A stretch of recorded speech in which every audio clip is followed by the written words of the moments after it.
Hello, this is Nitin Dahad with EE Times. Welcome to this latest edition of Silicon Grapevine. My guest today is William Wang, who's the CEO and founder of ChipAgents. William, hello, how are you? Good, excellent. Thanks for having me, Nitin. Well, thank you. Before we go into a little bit about the company, just tell a little bit about yourself, your background. You've worked in various areas in semiconductor design and like you're doing AI agents now, but what's the background to you? Excellent. So I am an AI person. So I started as an AI researcher at Columbia University, and then I did my training in AI machine learning for formal verification at Carnegie Mellon University. In 2016, I became a professor at University of California, Santa Barbara. And in the last 10 years, last 15 years, we work with all of the software companies to advance the foundation of AI. So we started training neural language models back into 2011, and we built the first deep reinforcement learning agents in 2017. So we came very, very early in building AI solutions in this area. Now, I mean, with all my guests on Silicon Grapevine, I go a little bit of personal journey as well. But what made you get into the whole AI as a child? Were you interested, or what was your thinking that time that I want to do this? Yeah, excellent. So I would say that initially I first got interested in speech recognition, right? That was a long time ago.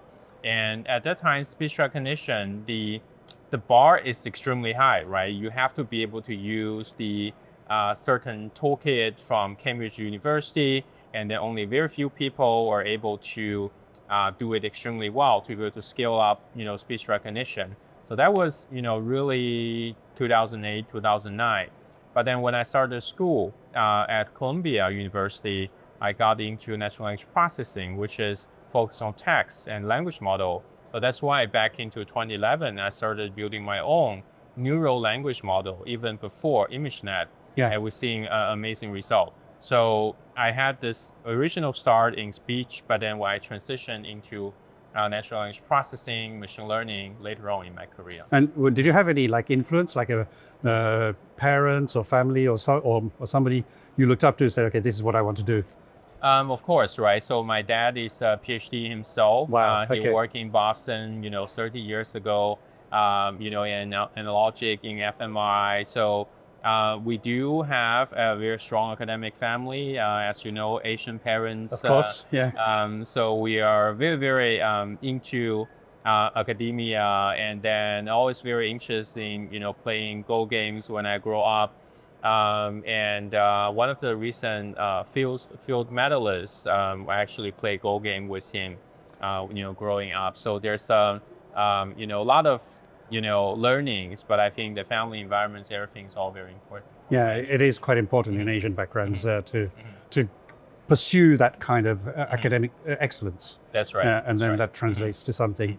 Why did you launch ChipAgents then? Yeah, I mean, you're just curious. Yeah, so being in academia 10 years, I think one of the learnings we had is that the feedback cycle is extremely long. So in 2019, we built a solution which is the best video understanding platform, but only after 5 years in 2024, it was used in Gemini, in the Gemini 2024 paper. So the innovation cycle is really 5 years and even longer. Only 5 years later, you got some feedback. Whereas in the industry, it's completely different in the sense that, today I ship ChipAgents new version, tomorrow, right? There are people telling me, right, whether it's working or not working. So the feedback cycle is much shorter when you actually have product used by, tens of thousands of engineers on a daily basis. So that really excites me because, we can iterate much faster. Interesting. I know you explained a little bit at the beginning, but give us your 30-second elevator pitch for what ChipAgents does. Yeah. So ChipAgent is an AI lab. So we specifically build an agentic AI platform to accelerate the chip tape-out process. In the past, usually tape-out is 12 months, 24 months. But right now, every single company is facing an issue. How do we actually shorten the tape-out cycle when there's not enough engineers to hire? So we specifically address the shortage labor. We deal with the tape-out cycle issue. So our goal is to really enable, right, agentic AI for all of the companies. The bigger companies, how do you move fast, right? Smaller companies, how do you generate more productivity and more output, those are extremely important, for ChipAgents to help our customer. And how big is the company now? I mean, you said it launched in 2024. How big is it right now, and how many customers do you have? Yeah, so ChipAgents were growing extremely fast. Right now, we already have 63 people, and then we are serving more than 120 global customers today. Wow. And it's a really exciting journey to see how the team went up from like 10 people as a small startup in Santa Barbara. Right now, we're headquartered in Silicon Valley and being able to support the global customers. It's quite a journey, but I think ultimately, how do you provide value, right? How do you be able to solve some of the hardest problem in the area? That's what really got us excited about the journey. And getting 120 customers in like effectively 2 years, that's a big thing, isn't it? It is. I think that part of that is also the pull from the industry that everybody's running into the issue that there's exponential growth in the complexity in the chips. The transistors right now into trillions of transistors on a single chip. The traditional ways of having human looking at graphic user interface doesn't scale, and you don't have enough engineers to do the job. So how do we actually have AI agents, right, to act as human, to be able to, really operate, right, and work on some of the workflows to really accelerate? That is something that we deeply care about. And I mean, one of the questions I think I was going to ask, but I think you've answered it, is why is it the right time now for agentic AI in semiconductor design? But I think you talked about AI, but what about the agentic AI? Fantastic, right? So I would recommend the paper to the audience. It's called Deep Path that we've written in 2017. And it was really an AI agent. You actually see the word AI agent, right, in that paper. That was the first time we figured out how do you do supervised fine-tuning with deep reinforcement learning to be able to train a reasoning agent. But at the time, AI agent wasn't powerful enough because we're using only k-dimensional embedding. It's a vector to represent the intelligence of the agent. That's why it's really difficult, right, to do things in 2017. Right now in 2024, when we started the company, it's already, a year after ChatGPT. The language model, they're already really good, right, in understanding English, in generating Verilog. So the foundation is much better. So now you have AI agents, foundation being the language model. They can do a lot more things than what could be done 10 years ago. And because you say 120 customers, I think it's way beyond the basic Copilot. I'm assuming. How capable is the platform? I mean, what does it do? Yeah. So when we first started the company in 2024, our first generation product was an AI Copilot.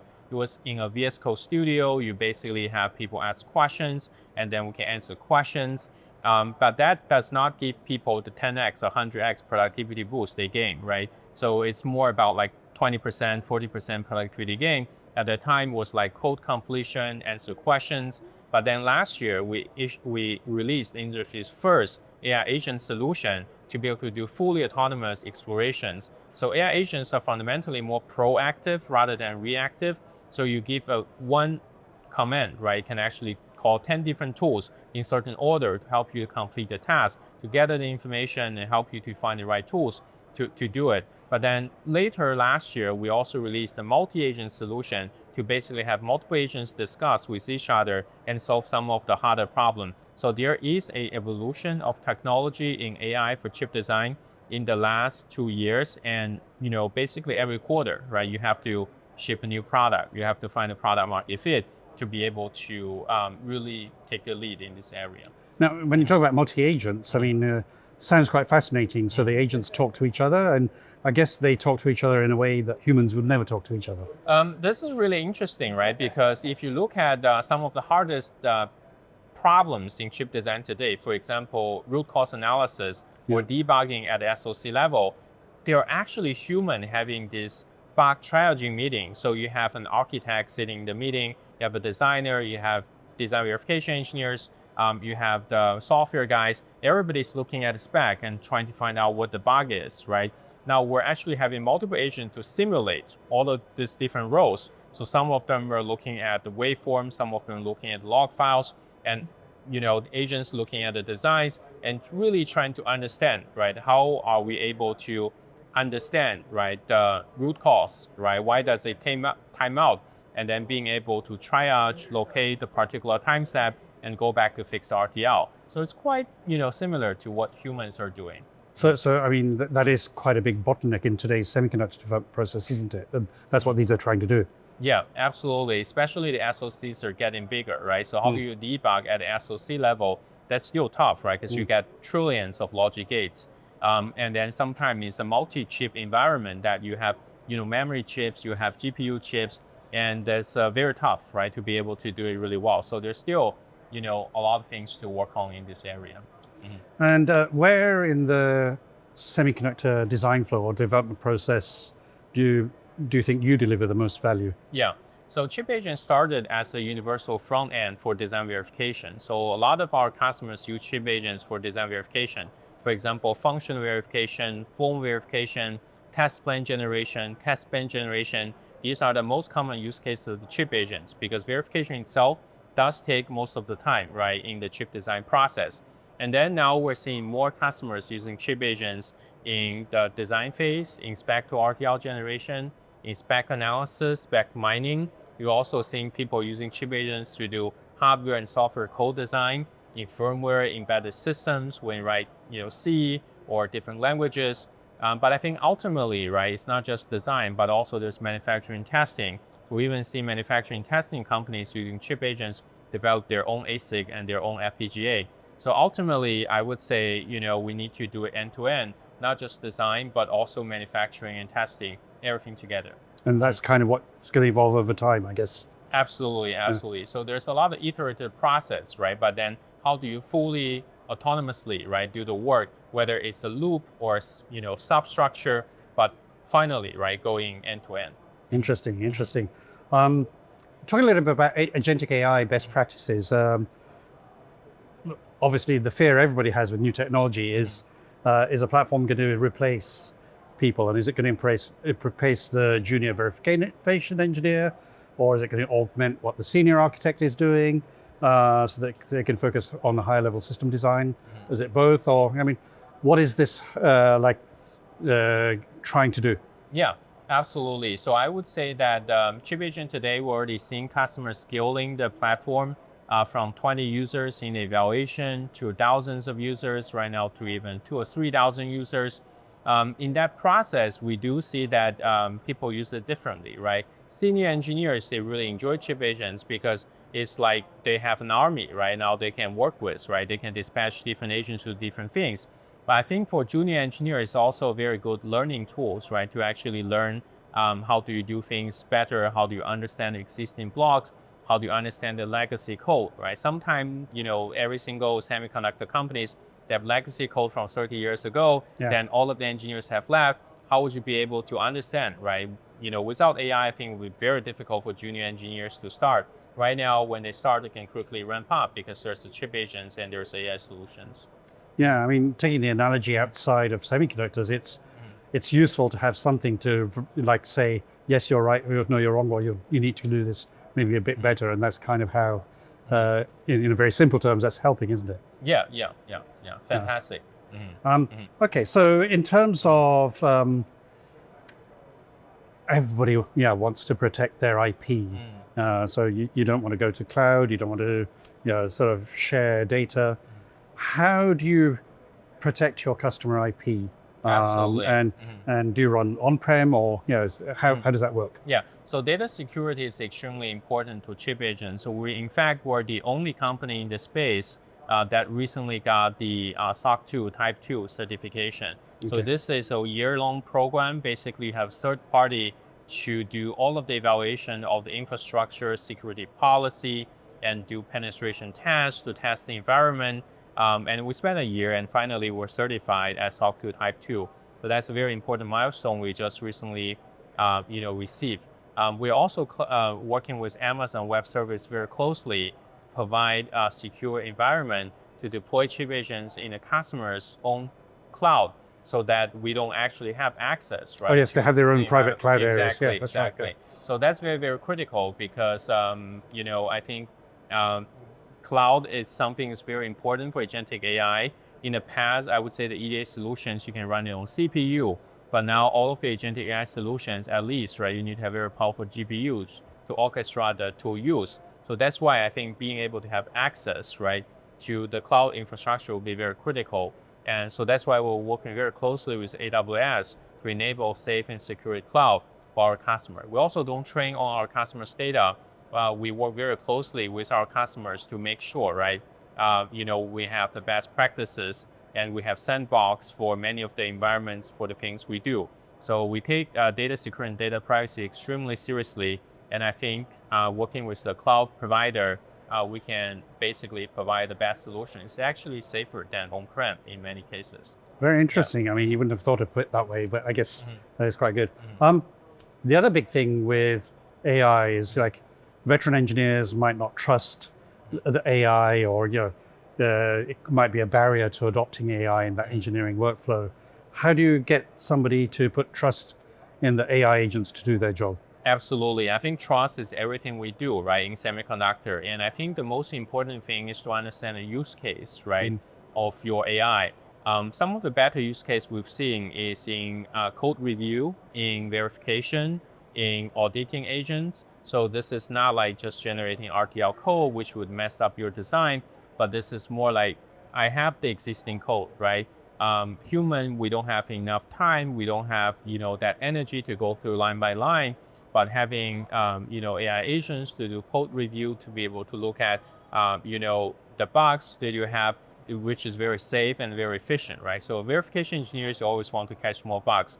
So there are use cases that are very safe and secure to start with, that we can win trust and build a trust with our customer, and gradually, right, then they expand it to a lot more cases once there's a trust in place. And that trust involves a little bit of confidence that it does it right as well, I guess. Absolutely. Yeah. What about, let's talk a little bit about impact, the impact of AI, because like everywhere we turn now, AI is impacting everything. How do you think the daily life of a human engineer changes when they use your platform? And I think we already discussed it in terms of helping them, but are there any other things that we should be thinking about? Yeah. So if you look at how design verification engineers are using traditional tools in the past, for example, waveform, right? Their whole day is staring at a waveform because your job is to debug, right? And then you have like 3 signals you need to find from 100,000 signals, and then you isolate them on particular time step, and you go back to fix RTL. So a whole day, right, you're basically staring at waveforms. Even you go back to sleep, you're dreaming about waveforms at night.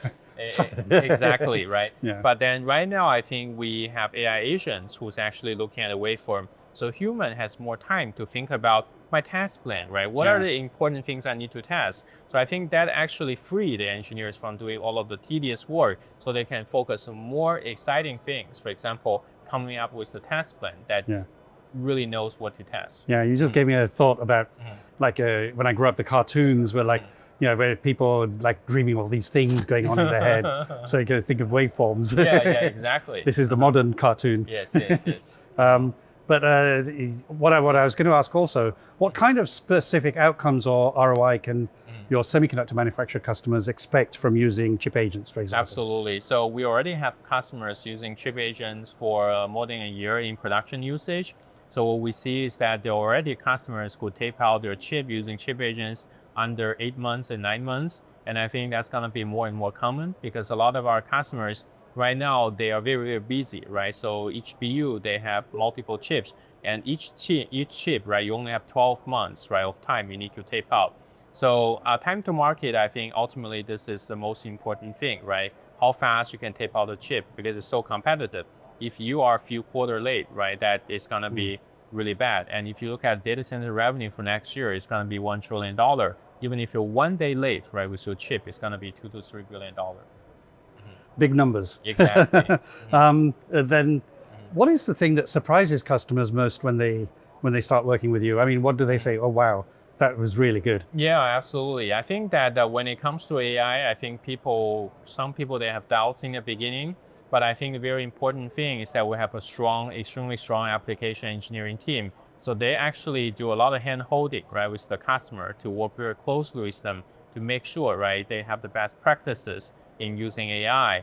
And then I think that trust is being built, right, in the process, that really they see, okay, for phone verification, it used to take, 1 to 2 weeks with the block. now I only need one hour, right, to actually do it. So everybody can clearly see, right, the benefits we're bringing, right, for certain flows and certain use cases. And I think that scope is expanding. It's going from design verification to the backend as well. And I think we're going to see more exciting things come to the Well, they must be saying it's worth every penny. Let's think about 5 years, I mean, not even 5 years from now, but people are talking about autonomous chip design. Imagine this scenario, like, how autonomous do you think semiconductor design will be? Do you think we'll see a chip entirely designed, verified, and sent out, tape out by a swarm of AI agents with minimal human intervention, or will the human in the loop always be mandatory? I mean, imagine that scenario. Today, maybe we can't imagine it, but do you think it's possible? Because you're a visionary, so I guess. I think that in general, the area moves so fast that every quarter is very, very different, right? I think before AI agent, I think last year, right, people still thinking about, Copilot and how things are helping them, right, with doing some question answering. I think we're gonna see more autonomy, but I think it's gonna starting from some of the substructure, connecting different stage. So for example, if you can connect verification, can connect physical design, physical verification, even 3 layers, right, it's bringing a lot of value. But connecting all of the different layers, I think it's gonna take time. So we may still need, 3 to 5 years to really connect the entire front end, the back end, manufacturing, testing together. In the future, I would say humans are still very important in making decisions. Human will be spending more time thinking about what chips you need to build. But execution, I would say, a big part of that will be fully autonomous. Right? Yeah. Okay, I mean, the question I always ask on this series is, what are the things you've learned in your career, in your life, that is quite important for people to take away from your learnings from what you've been doing? Absolutely. So I feel like the most important thing in startup is really the people, right? The people, is the talents that make it special. So I feel very fortunate when I started a company, I was able to bring some of my best students to join ChipAgents, because as you can see, AI in chip design changes every quarter, right? You have a different product every single quarter. They have to find the product market fit. What doesn't change is the people, right? So I think to be able to take the lead in this area, you absolutely have to hire the best people. They have to, work with you and the entire team very, very closely in a cross-functional fashion, so that you can really deliver value to the customer. So far we really enjoyed the entrepreneurial journey and really enjoy working with the group of talented people that we have at ChipAgents. And that's been your philosophy, take the best people with you and grow big. Yes. Well, William Wang, thank you very much. Thank you, Nitin. Thank you. Thank you.